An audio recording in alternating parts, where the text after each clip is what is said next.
Surface displays live, rethinking the screen from projection to video mapping. Jenna Ng, University of New York, United Kingdom. York, United Kingdom. This article traces an evolution of display spaces from a cultural construct as a framed and demarcated space to one that is more porous and fluid. There were images and physical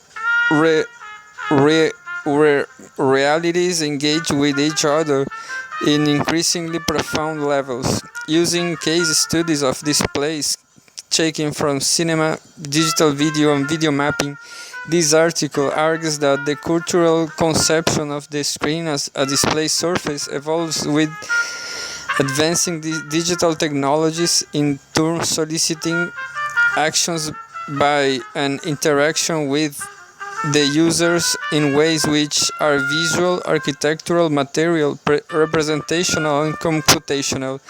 What happens when new technologies disrupt our cultural constructs of screens and display spaces?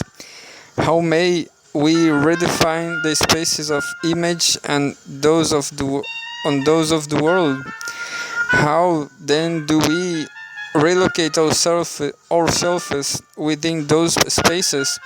In the process, these questions prompt us as well to rethink our engagement with the spaces of image worlds and our understanding of the physicality of our realities in terms of surface, mass, and dimensionality. Introduction. We are inundated with a myriad of display surfaces.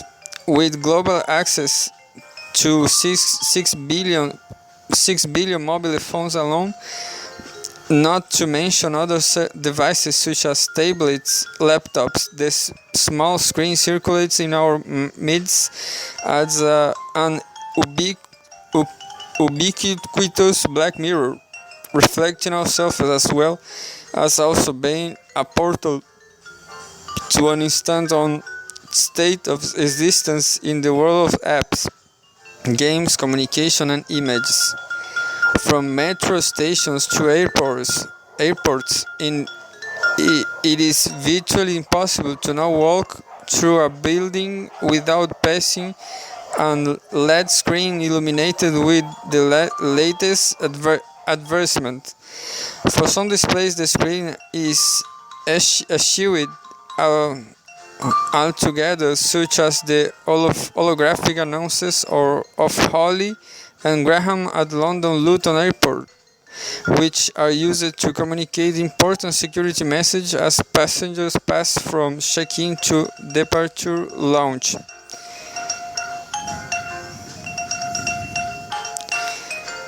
Of course, display surfaces for images are not limited to screens. Paleolithic humans used holes in their shelters to form camera obscuras. With the ensuing image reflect on cave walls. Light, including 3D displays, is also projected on surfaces such as sheets of water and building surfaces. One example out of many is Nike show for their new Jordan Melo M8 shoe, displaying a live projection on the Hudson River on NBA star Carmelo Anthony dribbling a ball on the water. Screens are also no longer washes in cinephilic isolation. In view of that, Susan Lord and Janine Machenschol call fluid screens. Viewers move restlessly between screens, transferring their gaze from the cinema screens to the mobile, one and back again. Francesco Cassetti writes on precisely this decentralized gaze in Atom Egoyan's short film, Artaud Double Bill, Shakun Son Cinema. The film's two central characters are friends watching films in separate spaces. Nicole is watching Atom Egoyan's The Adjuster, while Anna is at another cinema viewing an excerpt of Jeanne d'Arc from Jean-Luc Godard's Vive sa vie. Anna sends to Nicole a clip from Vive sa vie on her mobile phone, so that Nicole ends up watching The Adjuster as well as the clip from Anna on her phone. Hence participation in her friend's filmic experience as well. Cassetti reads this interplay of screens in three tiers as a facilitating a network of social discourses, as a decentralized gaze, and as a kind of surfing, sliding over the film, isolating only elements of interest. These studies and constructions of screens underscore not only the significance of images, but how they are framed and contained. As quoted from Anna Friedberg, how the world is framed may be as important as what it is contained within that frame. This article traces an evolution of display spaces from its cultural constructs as a framed and the market space to one that is more porous and fluid, interviewing images with physical realities. Using case studies of displays taken from cinema, digital video, and video mapping, I argue that our cultural conception of the screen as display surface evolves with advancing digital technology as screen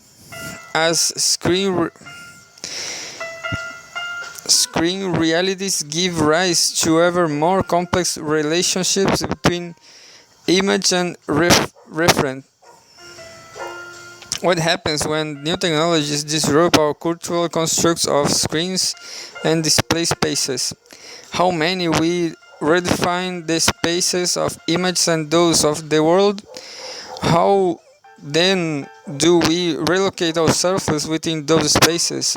In the process, these questions prompt us as well to rethink our engagement with the spaces of image worlds and our understanding of the physicality of our realities in terms of surface, mass, and dimensionality. Cinema, scratching at the frame. The flat dimension of a display surface are familiar. Typically, a screen or perhaps even a sheet of white cloth.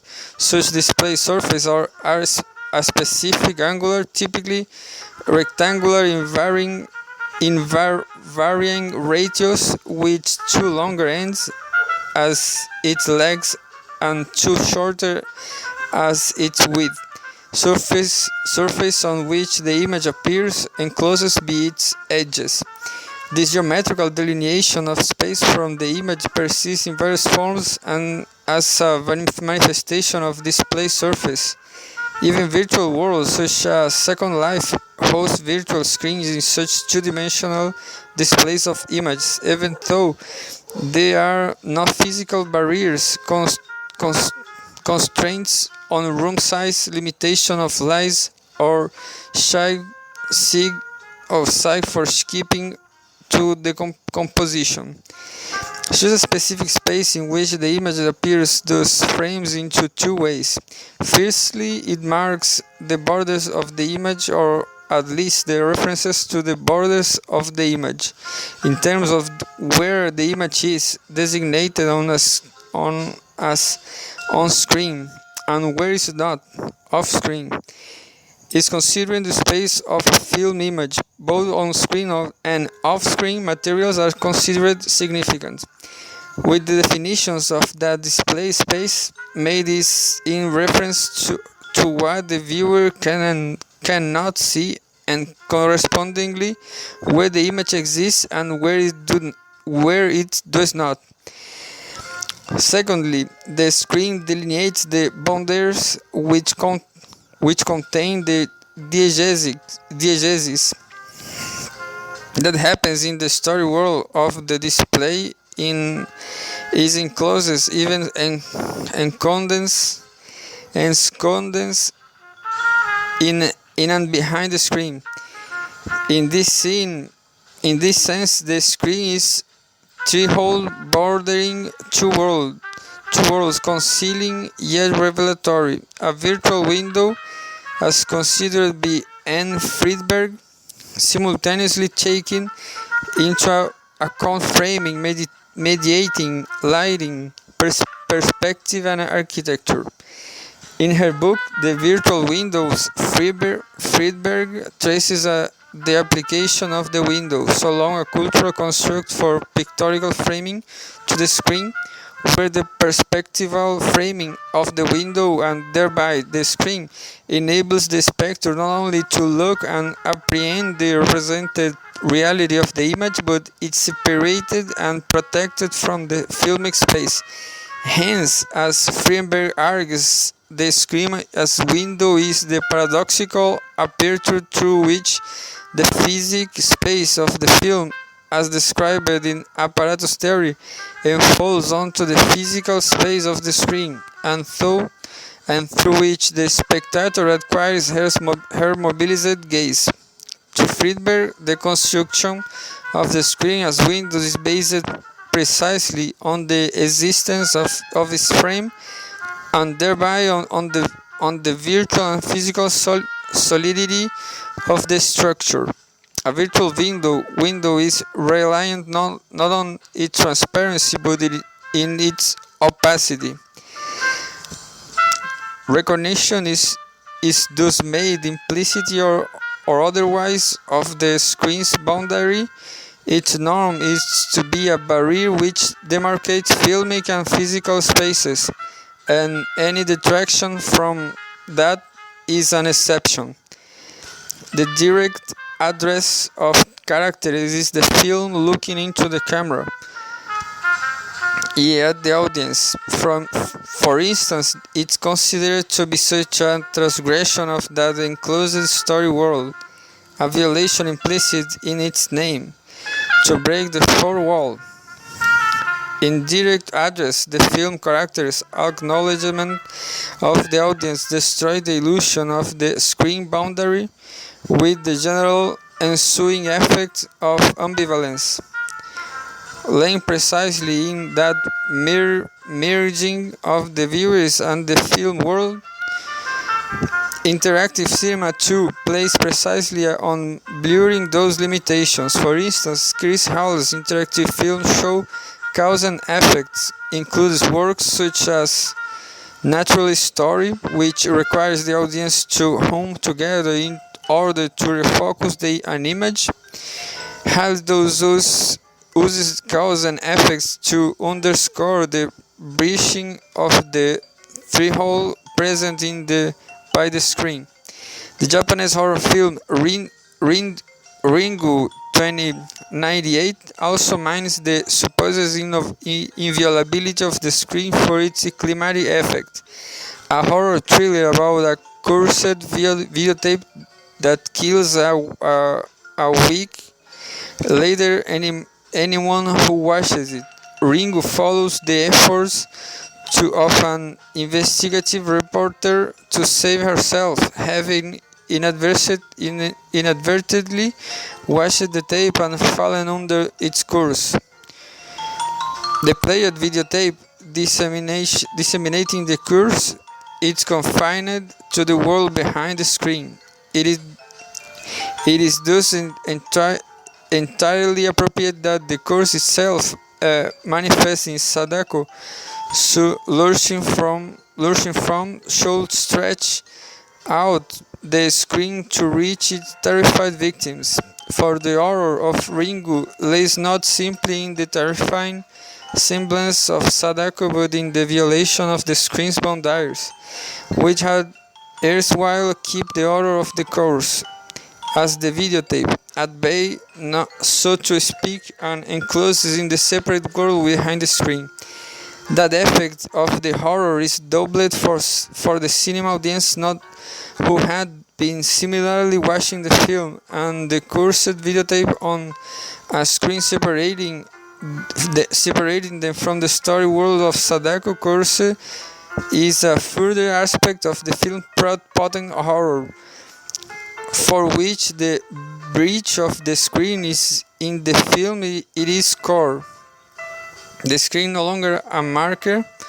The screen no longer a marker of a confined image space into which we peer and from which we are protected. To that extent of the screen property ambivalence, Serge Daney's characterizations of the screen is intriguing.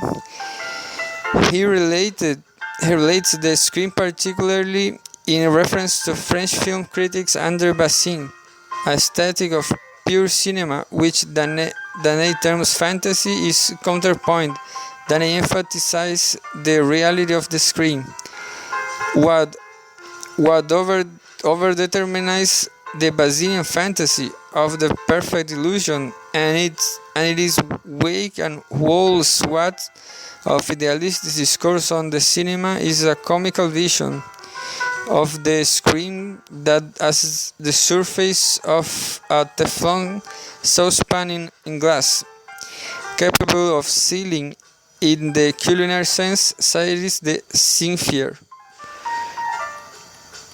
The word sealing says it is indicative in that the screen is not only a covering but also includes the complete, even smothering way. Of this, Daney is clearly dismissive, as evident in his shading of such a construction as a comical vision. For him, the image exceeds the screen, bursts free of it. The screen, the skin, the celluloid, the surface of the pen exposes to the fire of the real and on which is going to be inscribed metaphorically and figuratively of everything that could burst them. Everything that could burst them. More telling is Daney's own metaphor for the screen in terms of the bandage, or more precisely, the plastering of mummification. The transparent continuum that climbs to the real takes in form the bandages that preserve for us the mummy of the reality is still living corpse in eternal presentness, that which allow us to see and protects us from what it's seen, the screen. A bit italic in original.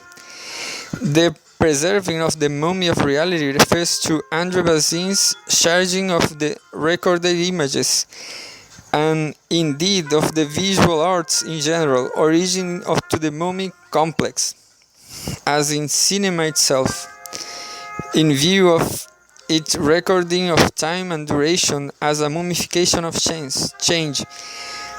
Here Daney equates the screens to bandage, the external materials which envelop, blanket, and ensure, yet which also achieve the image's presentation of reality. In that sense, the screen is not simple a protective covering, but also a facilitator.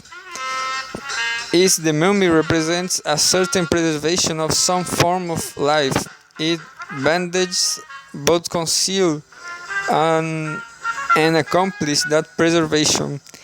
In that sense too, there is more than a hint of a fetish in thinking about the screen, namely in terms of the erotism of necrophilia, with the screen enabling access to that still living corpse. Daney does not implicitly state as much, although he refers to neurosis, the attachment to representation, the taste of simulacra, a certain love for the cinema, cinephilia, all derive less from ontology than from obsessional neurosis. The transgression in Deny implied necrophilia and in Sadako's propagation of death across the screen reinforced the demarcation of its boundaries. To cross the threshold of the screen, it is to enter the illicit, to actualize the course.